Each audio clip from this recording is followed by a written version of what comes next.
Hello dear learner student मेरे प्यारे छात्रों।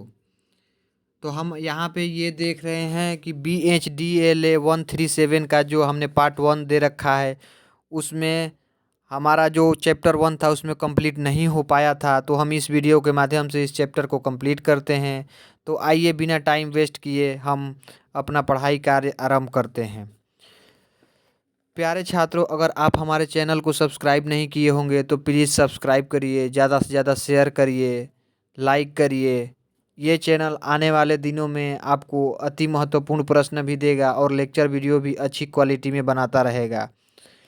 तो आइए हम बिना टाइम बर्बाद किए हम अपना काम शुरू करते हैं। तो हमने पिछले वीडियो में यहाँ तक पढ़ रखा था। अब देखते हैं जो इसमें ये यहाँ तक हमने देखा था संप्रेषण प्रक्रिया में जो 9 तत्व होते हैं उसमें हम प्राप्तकर्ता तक शायद प्राप्तकर्ता से अभी हमें पढ़ना था। तो हम देखते हैं यहाँ पे प्राप्तकर्ता। वक्ता या श्रोता जिस तक अपना संदेश भेजना चाहता है उसे श्रोता या प्राप्तकर्ता कहते हैं।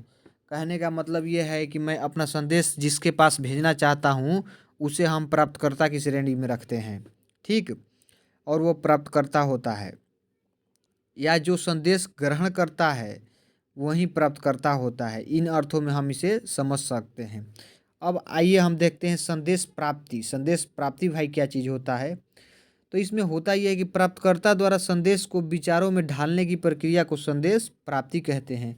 अंग्रेजी में इसे डिकोडिंग कहा जाता है। सबसे अच्छी स्थिति वह होती है जिसमें श्रोता वक्ता द्वारा भेजे गए संदेशों को उसी तरह समझता है जिस तरह वक्ता कहना चाहता है।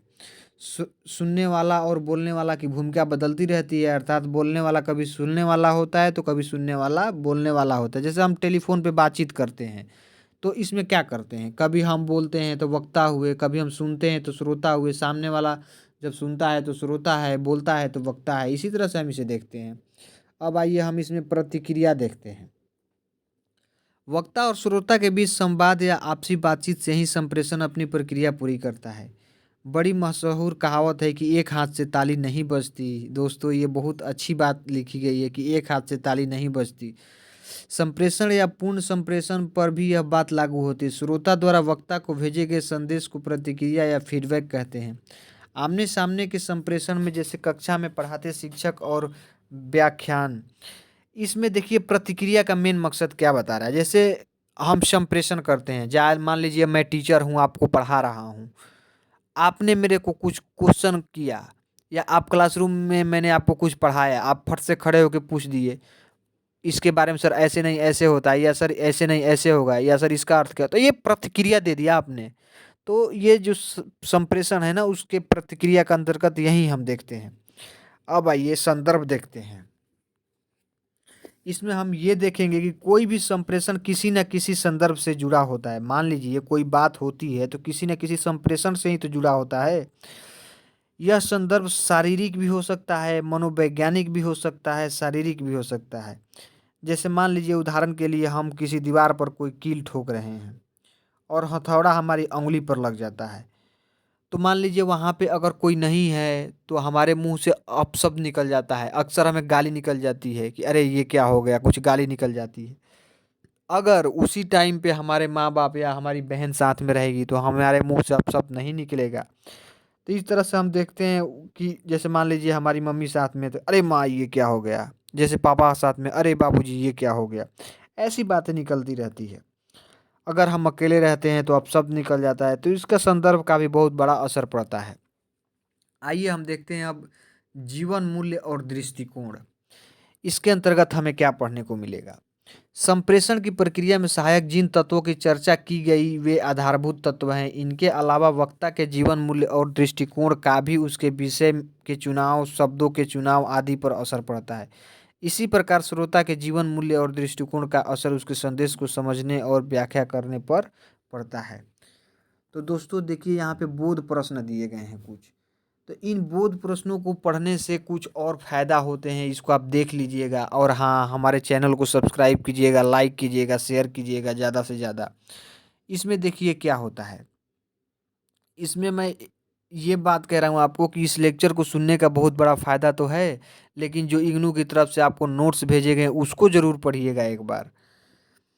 अब देखिए आगे का टॉपिक क्या है हमारा। आगे का टॉपिक है हमारा सफल संप्रेषण। सफल संप्रेषण क्या होता है? मान लीजिए हम कोई काम करते हैं, उसमें हमें सफलता मिलती है या असफलता मिलती है, यही दो चीज़ें होती है ना। तो जैसे हम संप्रेषण भी करते हैं तो वो संप्रेषण हमारा कब सफल बनेगा?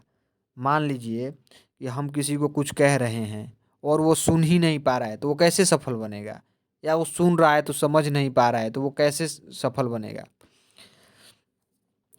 इसका सबसे अच्छा उदाहरण देखिए, मान लीजिए मैं अपनी गर्लफ्रेंड से फ़ोन पे लुक छिप के बातें कर रहा हूँ और मेरे मम्मी पापा मेरे से कुछ कह रहे हैं, काम ही बता रहे हैं और मैं उनकी बातों को नहीं सुन रहा हूँ, मैं नहीं समझ पा रहा हूँ। उनकी बातों को सुन रहा हूँ, ये ध्यान है कि मेरे मम्मी पापा कुछ कह रहे हैं, लेकिन हमारा ध्यान फ़ोन पे लगा हुआ है। तो आप ही बताइए कि हम उस चीज़ को कैसे समझ पाएँगे कि मम्मी पापा क्या कह रहे हैं? तो जो मम्मी पापा हमको बोल रहे हैं, वो चीज़ें हमने सुना, लेकिन वो सफल नहीं हुआ क्योंकि हमने ठीक से नहीं सुना। इसी तरह से हम ये देखते हैं अब आगे कि सफल संप्रेषण बनने में क्या अवरोध पैदा होता है। मान लीजिए कोई संप्रेषण सफल नहीं हुआ, क्यों नहीं हुआ भाई? उसमें क्या अवरोध पैदा हुआ कि वो सफल नहीं हुआ? तो इसके लिए आइए हम देखते हैं सफल संप्रेषण के क्या अवरोध होते हैं। जैसे मान लीजिए उसमें एक टॉपिक मिल जाएगा आपको, गलत संदेश। ये सही चीज़ है भाई। अगर किसी को आप गलत संदेश दोगे तो आपका संप्रेषण कैसे सफल हो सकता है? आप ही बताओ। नहीं हो सकता, कभी नहीं हो सकता वो सफल। कहाँ से होगा जब हम उसको गलत संदेश देंगे तो ये एक अच्छा चीज़ इसमें देखने को मिल रहा है। और आगे हम देखते हैं इसमें कि जैसे मान लीजिए कि संदेश को सही ढंग से संप्रेषित न करना, उसे ठीक ढंग से समझा ना पाना सफल संप्रेषण का सबसे बड़ा अवरोध होता है। आगे देखते हैं हम, गलत शब्दों का चुनाव। जैसे मान लीजिए हमारा संप्रेषण असफल रहा, तो इसका एक मेन कारण ये भी होता है कि गलत शब्दों का चुनाव भी होता है। तो जैसे मान लीजिए किसी को हम कुछ कह रहे हैं, वो उसका अर्थ क्या निकाल रहा है ये भी मतलब मायने रखता है। मान लीजिए वो गलत अर्थ निकाल लिया तो कुछ और समझ जाएगा, तो हमारा संप्रेषण कहाँ से सफल हो पाएगा? तो ये चीज़ें देखते हैं हम। उसके अंतर्गत ही एक टॉपिक आता है कि सुनना और समझना। यदि सुनने वाला वक्ता की, बोलने वाला की बात को ध्यान से नहीं सुनता है या पुस्तक पढ़ते वक्त मन कहीं और लगा होता है और बोलने वाले की बात सुनने वाला सुनकर भी सुन नहीं रहा होता है। कहने का मतलब है कि हम हमारी उसकी बातें हमारे कानों तक पहुंचती है, लेकिन हम समझ नहीं पाते कि वो क्या कह रहा है। क्यों नहीं समझ पाते? क्योंकि हमारा ध्यान कहीं और होता है। तो इसमें बात यही होती है कि सुनना और सही तरीके से समझना चाहिए, तभी हम उस चीज़ को सफल संप्रेषण बना सकते हैं। तो ये चीज़ें जो है कि अगर हम किसी बात को ठीक से नहीं सुनेंगे, नहीं समझेंगे, तो उसका सफल संप्रेषण कहाँ से बनेगा? मान लीजिए कि हम किसी से टेलीफ़ोन पर बात कर रहे हैं और हमारे बगल में कोई खड़ा है या कुछ डिस्टर्ब कर रहा है, हम उसकी भी बातें सुन रहे हैं। तो जिस हम टेलीविज़न पे हम जिसकी बातें सुन रहे हैं, उसका हम ठीक तरह से नहीं समझ सकते हैं उसकी बातें को, उसके संप्रेषण को हम सफल नहीं बना सकते हैं। आगे देखते हैं इसमें भाव भंगिमा। भाई ये भी देखने वाली चीज़ है कि भाव भंगिमा क्या होता है। भाव भंगिमा संप्रेषण का भी एक माध्यम है और बाधा भी है। अब समझिए कैसे है।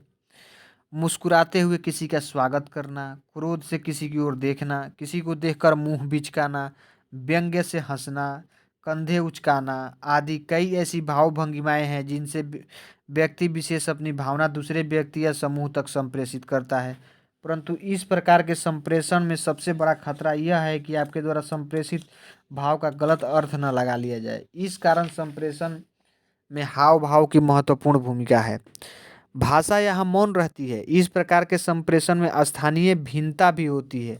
यदि उत्तर भारत का कोई व्यक्ति दक्षिण भारत जाए और अगर वहाँ की परंपरा से परिचित न हो तो उसे हमेशा हाँ नहीं प्रतीत होगा, क्योंकि दाएं बाएं सिर हिलाते हैं, जबकि दक्षिण भारत में हाँ के लिए भी दाएं बाएं सिर हिलाते हैं। अतः सांस्कृतिक विभिन्नता के कारण भी भाव भंगिमा सफल संप्रेषण का बाधक बन सकती है। और इसमें हम देखते हैं कि एक चीज़ आती है बोलने का ढंग, जो यहाँ पे दर्शाया गया है। संप्रेषण को सफल बनाने के लिए हमारा बोलने का ढंग भी होना चाहिए। हमारे बोलने के ढंग से भी संप्रेषण प्रभावित होता है। यदि हम सही बात को ऊंची आवाज़ में या चिल्लाकर बोलते हैं तो सुनने वाले के पास गलत संदेश जाता है, वो हमारी भावनाओं को नहीं समझ पाता है। आइए इसमें और आगे देखते हैं भाषा ज्ञान। भाषा ज्ञान भी संप्रेषण को सफल बनाने का एक सशक्त माध्यम होता है। सफल संप्रेषण के लिए ज़रूरी है कि बोलने वाला और सुनने वाला की भाषा एक हो तथा वे एक दूसरे की भाषा जानते हों।